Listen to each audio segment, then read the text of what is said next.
Of course, I was at the receiving end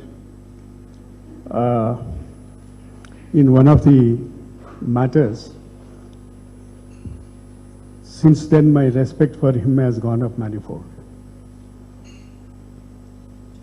Shri Puttur Venkateshwara garu, what shall I say about him? I also wish to state emphatically that it is with great deal of trepidation and humility that I accepted this invitation to preside over this memorial lecture. And I believe that diffidence is justified in as much as we seek to deliberate about our times and the inflection points of our progress as a constitutional democracy in honor of a man whose life was marked with many great successes and many reasonable people would also say some poignant and even puzzling failures. The sweep of forces and events and the multitude of dimensions we would have to take into account to develop a holistic picture in order to comprehend the life of a person like PV would not be something that one could even hope to do any justice to in the 15-20 minutes or so that I have here.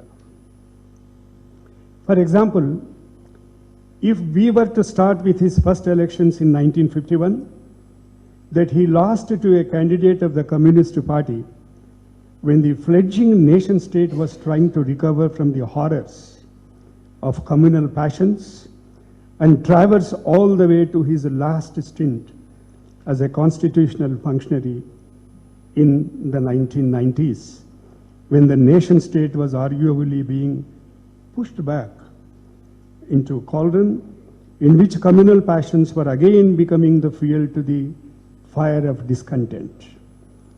It would not be unreasonable to think of it as the completion of one cycle and the start of another cycle in the history of this nation itself.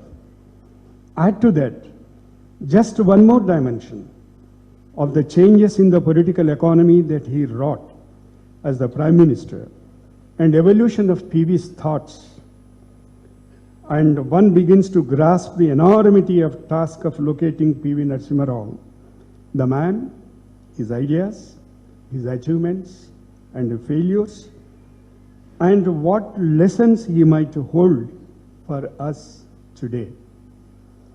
A person who interacted only to a limited extent with Narasimha Rao, PV as he is affectionately called, I will not deign to speak at length about him. I limit my role here to painting a rough and obviously incomplete sketch. Bharat Varsha. So India is the name given by British. Bharat is the name given by Lord Krishna. Lord Krishna. Today Modi ji is bringing back. भगवान कृष्ण ने हमें ये नाम दिया है भारत का.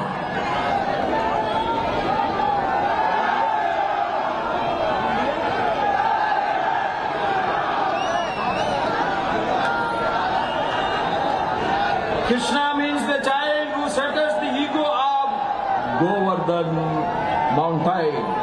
Sri Krishna means the charioteer who gives the victory in the war of Mahabharata. Krishna means Gita. आज यहाँ उपस्थित हर युवा श्री कृष्ण है.